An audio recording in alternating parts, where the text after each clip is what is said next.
Bueno, pues vamos a compartir la palabra de Dios, ¿verdad? Seguimos aprendiendo de esta serie. Ya vamos para el número, hoy es el número 34 ya, de aprendiendo a conocer a Dios. Estamos, si Dios lo permite, casi al final de esta serie, ¿verdad? Y si Dios lo permite, vamos a seguir aprendiendo, ¿verdad? Vamos a empezar una serie, algunos domingos más, acerca de las parábolas de Jesús. ¿Cuántos quieren aprender acerca de las parábolas de Jesús? ¿Sí? Pues vamos a estar aprendiendo una serie más adelante acerca de eso, el propósito de las parábolas, por qué el Señor Jesús habló por parábolas, cuál es el significado de las parábolas, y vamos a aprender mucho. ¿Cuántos quieren seguir aprendiendo? A ver, levante su mano. Así que va a ver que viene mucha enseñanza para nosotros. Pero pues ahorita nos toca compartir acerca del tema 34, el Dios que era, el que es y el que ha de venir, ¿verdad? Y pues como les dije, ya hemos aprendido bastante en estos 33 temas pasados, ¿verdad? De Dios todopoderoso, el Dios soberano, ¿verdad? El Dios de justicia, el Dios que sana, el Dios que salva, ¿verdad? El gran yo soy. Y bueno, hemos aprendido mucho, ¿verdad? Gracias a Dios. Y pues hoy no va a ser la excepción, hermanos, ¿ok? Así que vamos a ver este tema: el Dios que era, el que es y el que ha de venir. Vamos a Apocalipsis capítulo 1, versículo 8, por favor. Apocalipsis capítulo 1, versículo 8, y vamos a leer ahí la base de nuestra enseñanza. Muy bien. Dice: yo soy el alfa y la omega, el principio y el fin, dice el Señor, el que es y que era y que ha de venir, el todopoderoso. ¿Por qué no me acompaña a orar? Padre, en el nombre precioso de nuestro amado Señor Jesucristo, venimos delante de ti en esta tarde. Te damos gracias por la salvación que nos has regalado, las fuerzas que nos prestas, la vida que nos prestas, Señor. Gracias. Gracias porque podemos estar aquí con nuestros hermanos. Gracias que nuestros hermanos han podido llegar aquí, Señor. Es por tu misericordia, por la obra que tú estás haciendo, Señor, en cada uno de nosotros. No es porque no tengamos otra cosa que hacer, no, Señor, pero no hay nada más importante que estar en tu casa, Señor. Sin embargo, Señor, te damos gracias, Padre. Así que gracias porque tú nos permites y nos das las fuerzas de estar aquí. Padre, te rogamos que en esta tarde tú nos ayudes a aprender algo más acerca de ti, de tu carácter. Yo te ruego, Señor, que en este momento, Señor, el don de maestro y el denuedo de predicador, Señor, puedan llenarme para poder compartir esta enseñanza, Señor, como una parte de una clase, una parte de predicación, y que mis hermanos junto conmigo podamos salir de aquí, Señor, asombrados, Señor, asombrados de lo que tú eres, Señor. Así que queremos aprender de ti, Señor. Dame el denuedo y la gracia y la sabiduría para proclamar tu verdad, y dale a mis hermanos un oído entendido, Señor, para poder escuchar, Señor, tu palabra. Te lo pedimos en el nombre de Jesús, y todos juntos decimos amén. ¿Sí están verificando que se escuche bien y todo? ¿Sí? Ahí les encargo eso, ¿verdad? Bueno, muy bien. Hermanos, a ver, ¿a quién les gusta, de los que estamos aquí, a quién les gustaría tener un amigo? Pero escuchen, pero un amigo de verdad, un amigo que no nos traicione. A ver, quiero preguntar, ¿cuántos han tenido amigos que los han traicionado? Pero ¿cuántos hemos traicionado también? ¿Verdad? ¿A cuántos nos gustaría tener un amigo de verdad, que no nos traicione, que siempre esté con nosotros? Un amigo que conoce todo de nosotros y sin embargo siempre está para ayudarnos. Y claro, ¿verdad? Para llamarnos la atención cuando sea necesario. ¿Cuántos quisiéramos tener un amigo que esté disponible las 24 horas? Que aunque fallemos no nos abandone. ¿Cuántos quisiéramos un amigo así? Ahora imagínate que ese amigo, ¿verdad?, siempre nos ayuda en nuestras necesidades. Alguien que extienda siempre su mano para ayudarnos. Pues la respuesta está implícita, ¿verdad? Todos los que estamos aquí queremos un amigo así. Pues es este amigo del que yo voy a compartir, yo voy a hablar.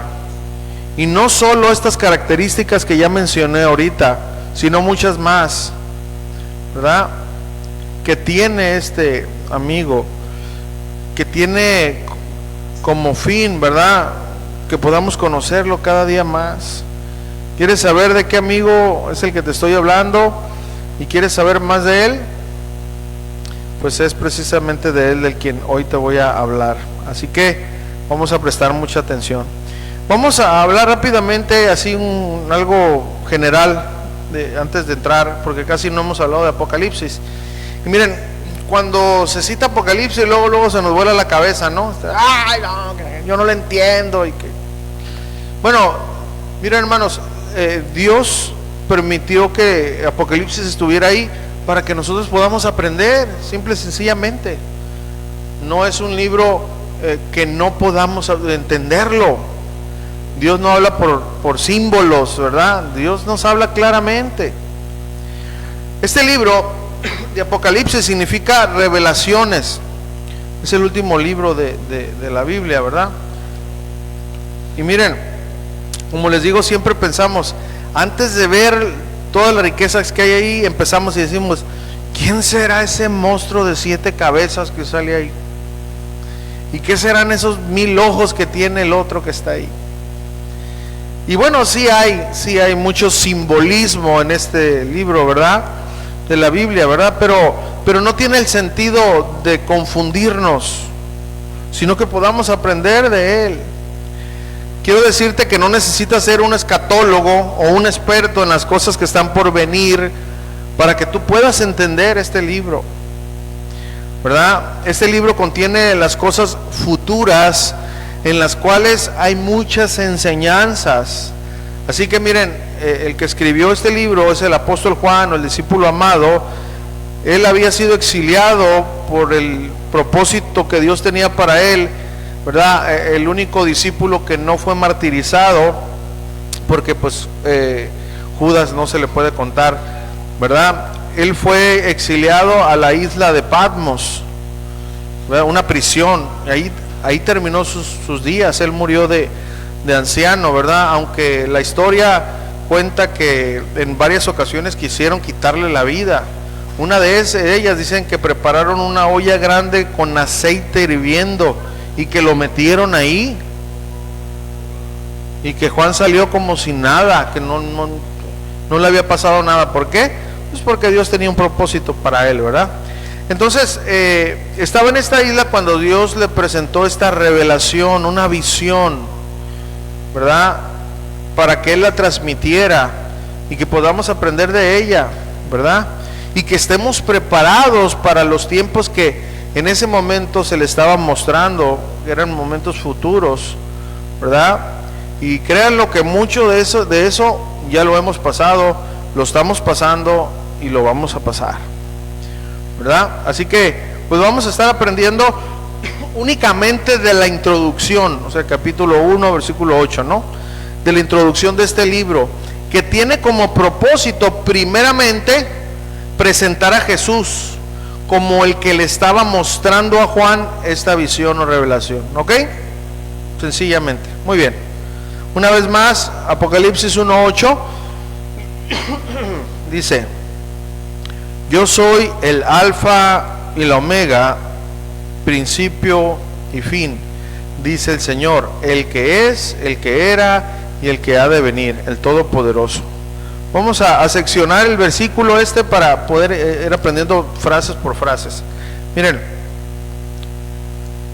vamos a seguir aprendiendo, hermanos, un poquito más acerca de conocer a nuestro Dios, ¿verdad? En esta ocasión vamos a conocerlo como el alfa y la omega, ¿verdad?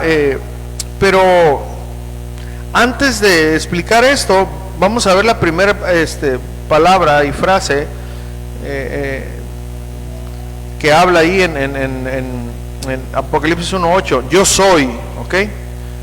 ¿Qué significa yo soy? Esta frase viene, ¿verdad?, de la manera como Dios se dio a conocer a Moisés y que quería que los demás conocieran a Dios a través de este nombre. Miren, acompáñenme a Éxodo capítulo 3, 14. ¿Qué dice ahí? Y respondió Dios a Moisés, ¿verdad? Yo soy el que soy. Y dijo, así dirás a los hijos de Israel, yo soy, me envío a vosotros. Bueno, rápidamente Dios había llamado a Moisés, ¿verdad? Pero Moisés estaba diciendo, bueno, pues aquí en Egipto hay muchos dioses. Estoy parafraseando ¿verdad? O sea, ¿qué les voy a decir? O sea, ¿quién me envió a decir que libere a mi pueblo? O sea, ¿cuál es tu nombre? Acuérdense que él estaba mirando una visión donde estaba una zarza que no se consumía, ¿verdad? La zarza era pues un arbusto que estaba en el desierto que se prendía hasta con el agua, y eso le llamó la atención a él, ¿no? Que se prendía pero no se consumía, o sea, el fuego no se acababa, no, esas ramas no se consumían.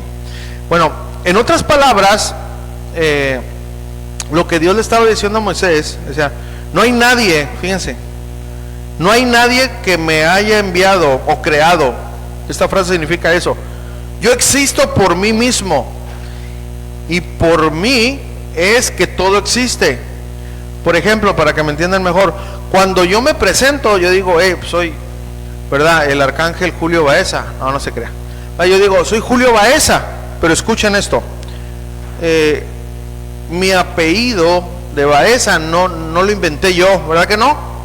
Tengo una descendencia alemana, por cierto. No se crea, no sé ni de dónde son, pero okay. Tengo una descendencia. Yo no inventé mi apellido, ¿verdad? Tatarabuelo, etcétera, etcétera, hasta no sé cuántas generaciones hasta que llegué yo, ¿verdad? Pues miren, el Dios, el gran yo soy, Él no se presenta el nombre y apellido, no, dice, yo soy el que soy. No tengo nadie atrás de mí. Yo soy el único. Yo soy el que no necesita tener nadie atrás para ser conocido. Nadie más puede hablar de mí sino yo.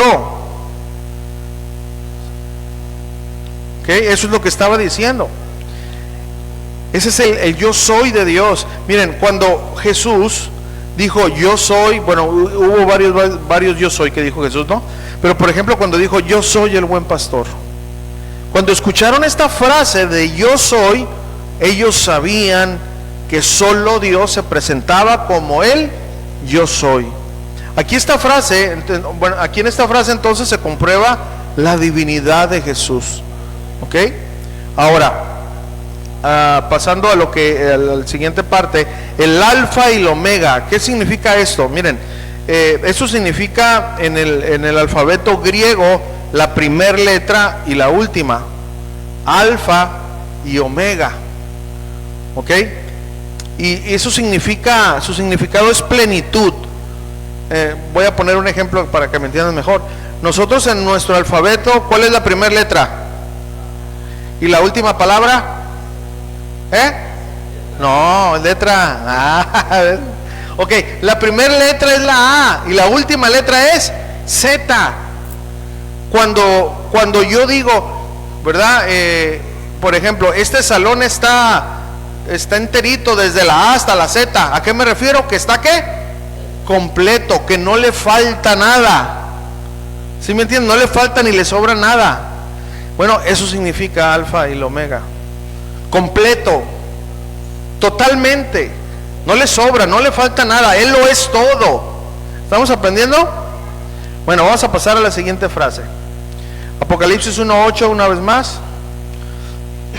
Yo soy el alfa y el omega, principio y fin, que significa lo mismo, ¿no? Dice el Señor. Ahora dice, el que ¿qué? El que es. Diga conmigo, el que es. Aquí esta frase, hermanos, denota la autoridad de Dios. Que Dios no es una copia, ni nada de eso. Aquí Jesús, miren, en la revelación que le estaba permitiendo tener al apóstol Juan, le estaba afirmando quién era él. Le estaba diciendo: ese que anduvo con ustedes, Juan, estoy parafraseando, ese que murió en esa cruz, ese soy yo. Y escucha, sigo siendo yo. No porque ya no esté visualmente en la tierra, no porque ya no me puedas ver, he dejado de ser lo que yo soy. Yo cumplí con mi misión aquí en la tierra, la que mi Padre me mandó a hacer, pero sigo siendo yo. Ese soy, Juan, nunca lo dudes. En el cielo sigo siendo, y jamás dejaré de ser, ¿quién? Pues el Dios de Abraham, de Isaac y de Jacob, el Dios que se encarnó y que estuvo con ustedes. Este es el que es y sigue siendo y siempre será. Esto es, hermanos, a nosotros, ¿verdad? Obviamente acuerden la idea. Juan estaba en la visión y él tenía que estar seguro de quién le estaba hablando, y para eso Jesús se estaba presentando.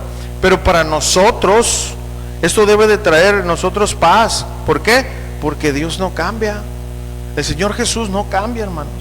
Él sigue siendo el mismo. Muy bien. Ahora vamos a la otra frase. Apocalipsis 1:8, ¿verdad? Dice: el que es y que era. ¿Ok? Diga conmigo: y que era. ¿Qué significa esta frase, hermanos? El que era. Vamos a ver algo muy importante. ¿Desde cuándo es Dios? ¿Desde cuándo es Dios? Miren Génesis capítulo 1, versículo 1.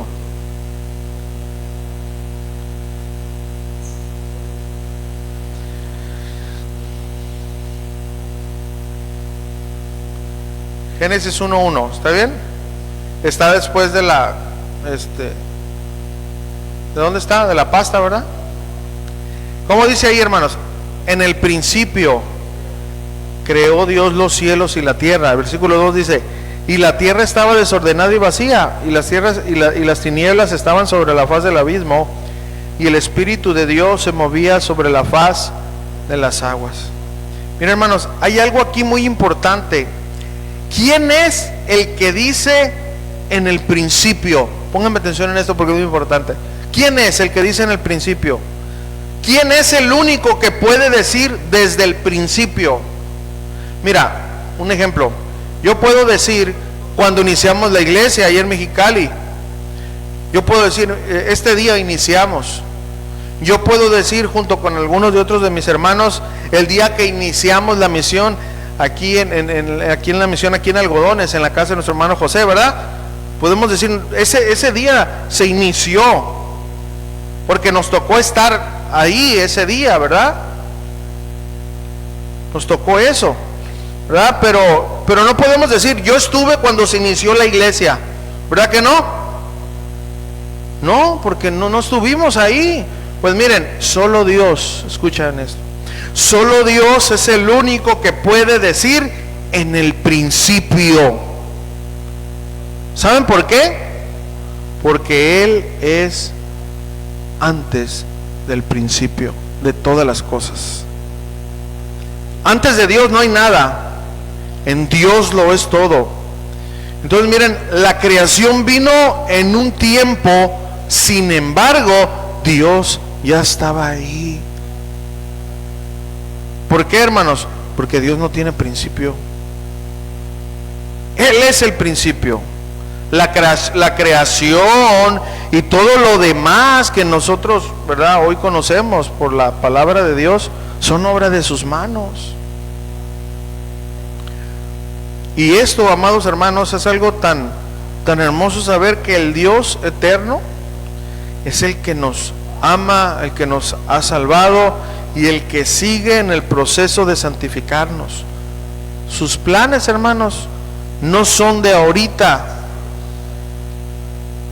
No, hermanos, los planes que Dios ha trazado para nosotros, los que Él tiene, no se le ocurrieron ahorita. Él no tiene un plan B para nosotros. Él sabe todo lo que va a pasar en nuestras vidas y ha proveído todo para que tú y yo podamos caminar en el camino de santificación. Pero vamos a seguir aprendiendo. Vamos a ver esta otra frase ahí, Apocalipsis 1:8. Dice: yo soy el alfa y la omega, principio y fin, dice el Señor, el que es y que era. ¿Y cuál es la otra frase? Y que ha de venir. Diga conmigo, y que ha de venir. ¿Ok? Esta, queridos hermanos, es una de las frases en las cuales descansa nuestra fe. Tenemos esperanza de que Él regrese por nosotros y por todos aquellos, hermanos, ¿verdad?, que están esperando su venida. Pero veamos un poco más de esto. Recordemos una vez más, Juan se le estaba mostrando esta visión y bueno, se le estaba presentando a Juan, ¿verdad? Y no que Juan no lo conociera, pero Dios quería que Juan supiera con quién estaba hablando, y para eso le dijo palabras que solamente Juan podía recordar. Mire, acompáñeme a Juan, al Evangelio según San Juan, capítulo 14, versículo 1, por favor. Jesús dijo, y Juan, él lo escribió, ¿verdad? Dice: no se turbe vuestro corazón, creéis en Dios, creed también en mí. En la casa de mi Padre muchas moradas hay. Si así no fuera, yo os lo hubiera dicho. O sea, si no tuvieran esperanza, yo les hubiera dicho: voy pues a preparar lugar para vosotros. Dice: y si me fuere y os prepararé lugar. Pregunta: ¿se fue o no se fue el Señor? Fíjense, ahora aquí viene la otra declaración: vendré otra vez y os tomaré a mí mismo, para que donde yo estoy, vosotros también estéis. Ahora acompáñenme a Hechos 1:11. Muy bien, vamos a leer ahí. Dice: los cuales también les dijeron, es decir, ángeles, varones galileos, ¿por qué estáis mirando al cielo? Este mismo Jesús que ha sido tomado de vosotros al cielo, ¿qué dice? Así vendrá como le habéis visto ir al cielo. Juan estuvo presente, hermanos, cuando Jesús pronunció estas palabras, y en Hechos cuando aquel ángel las pronunció también. Por eso para Juan era una clara afirmación de quién era el que estaba hablando con él, de quién era el que le estaba mostrando esa visión. Ese es nuestro Dios, ese es nuestro Señor y Salvador, el que ha de venir. Sí, así, querido hermano. Mira, quizás veas que ya pasó mucho tiempo, ¿verdad? Y veas que las cosas cada vez están peor. Pero escúchame, ese mismo Dios, que es el alfa, la omega, el principio, el fin, el que es, el que era, ese mismo es también el que ¿qué? El que ha de venir. Él vendrá por los suyos. No miente, no puede mentir, hermanos. Nuestro Dios nos dice: yo he de venir. Ahora la pregunta es: ¿cuántos creen eso? ¿Esperan esa venida, hermanos? Yo también. Ahora, aquí viene algo muy importante, hermanos, y esto es lo más importante de esta enseñanza. Escúchame. ¿Para qué Dios permitió que esta parte de la Escritura se quedara ahí? ¿Para qué Dios quiso que Apocalipsis, hoy puesto en capítulo y versículo 1:8, formara parte de la Biblia? ¿Cuál es el motivo? Ese es el centro del mensaje. Mira, hermanos, nuestro Dios permitió que esta Escritura esté aquí para que podamos tener confianza en Dios. Sí, hermanos, en Él. ¿En quién? En el único Dios que no tiene principio ni fin, en el Dios completo, en el que creó todo de la nada, que no solo estuvo ahí en el cielo, no, Él vino en forma de hombre a entregarse por nosotros. Y a ese Dios, nuestro Señor Jesucristo, aquel que le gritaban: sálvate a ti mismo. Mas sin embargo Él no quiso salvarse a sí mismo, Él murió para salvarnos a nosotros. Prefirió salvarnos, hermanos, antes que salvarse Él. ¿Cómo? A través de su muerte. Pero no solo era, sino que también es. ¿Qué quiere decir esto, hermano? Que no ha cambiado. No ha cambiado. Que nuestro Dios no está en una tumba, que Él resucitó y hoy está a la diestra del Padre, intercediendo por nosotros.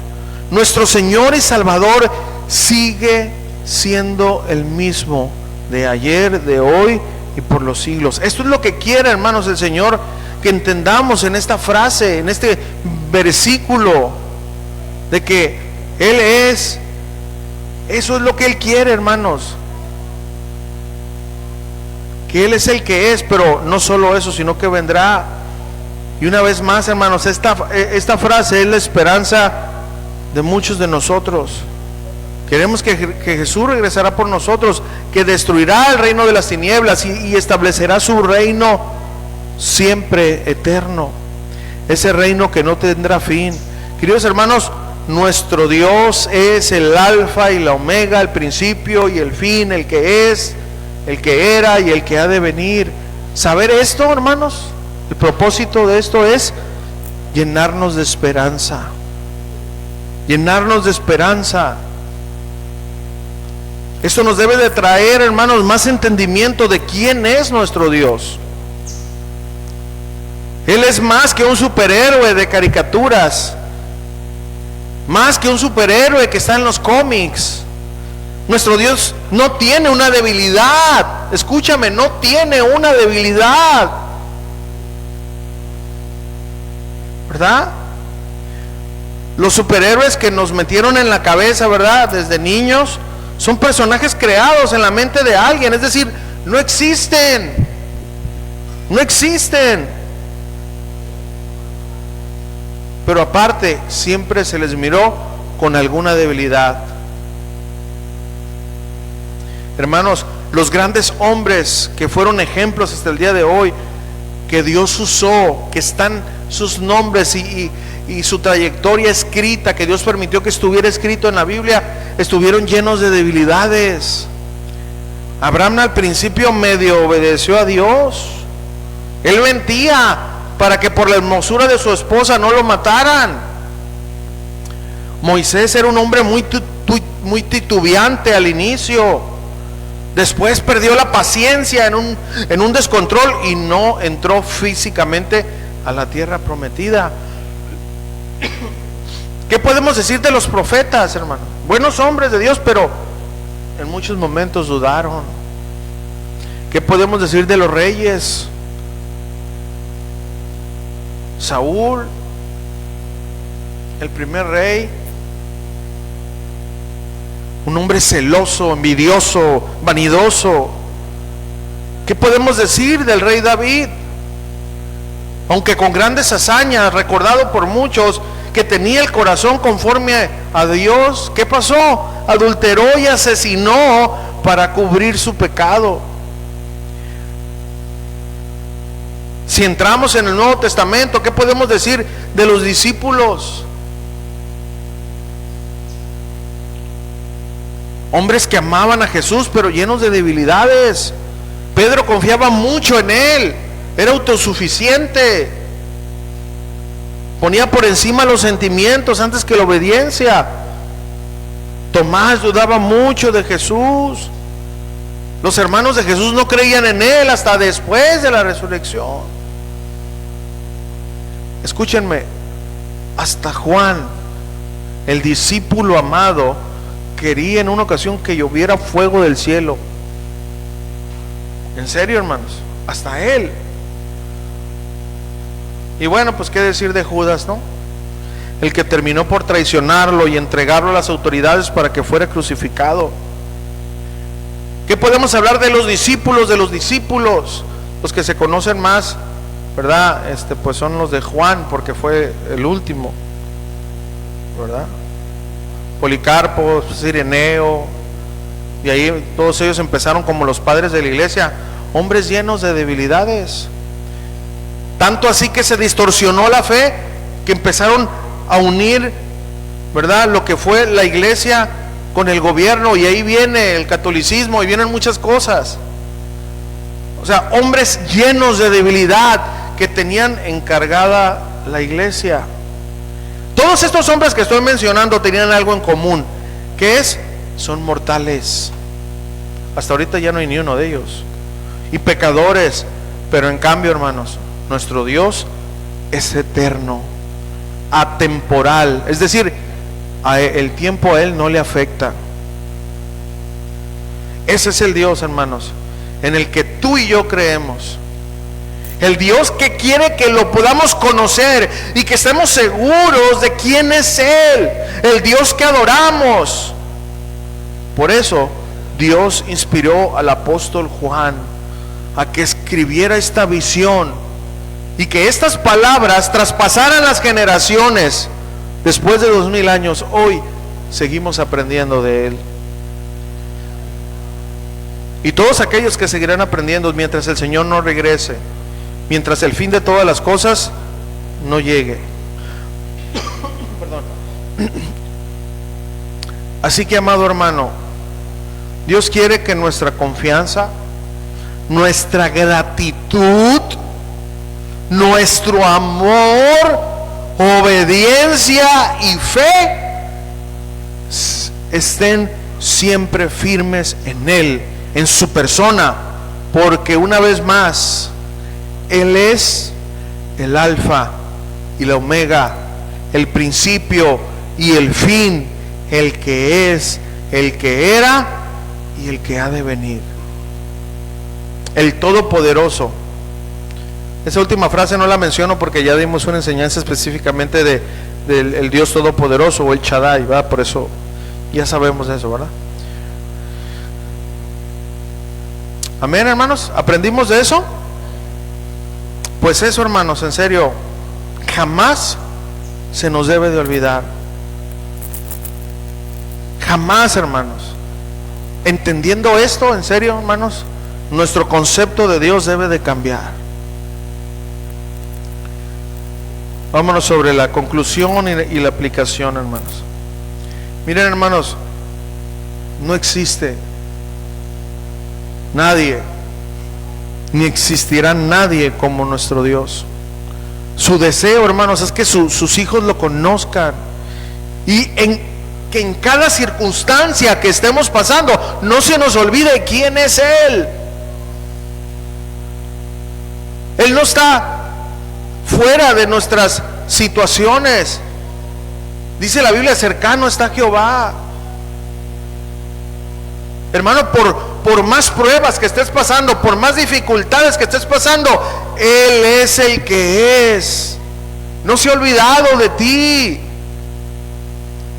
Por eso, entender esto, hermanos, nos va a ayudar a afianzar nuestra fe. Yo sé que mi Redentor vive, yo sé que mi Redentor no cambia, yo sé que Él sigue trabajando en mi vida. ¿Cuántos creen eso, hermanos? Si tú esto, hermanos, aunque ya lo hemos leído muchas veces, pero en verdad tú lo aplicas a tu vida, créelo, hermanos, que los momentos difíciles van a venir sí o sí, pero tu manera de reaccionar va a ser otra, porque Él ya conoce nuestro principio y nuestro fin. Él sabe, hermanos, cuándo va a ser el último segundo antes de que ángeles nos lleven a su presencia. Él sabe el día de mañana o más tarde que quizás le vas a fallar o le vamos a fallar, y aún así Él hoy ha extendido su misericordia sobre nosotros, hermanos. Ese es nuestro Dios. Por eso Él quiere que podamos conocer esta área de Él, para que siempre podamos tener en nuestra memoria quién es Él y lo que Él representa. Que nuestra fe crezca, hermanos, y se fortalezca en nuestro Dios eterno, que un día regresará por nosotros para llevarnos a su lugar celestial, a su santa morada, hermanos. Ahora ya tenemos la teoría o la enseñanza. Ya aprendimos, hermanos, de nuestro Dios, el que es, el que era y el que ha de venir. Ahora vamos a orar para que ese conocimiento, hermanos, no se quede ahí, sino se vuelva real en nuestra vida, y que en cada circunstancia podamos confiar en nuestro amado Dios. ¿Decimos amén, hermanos?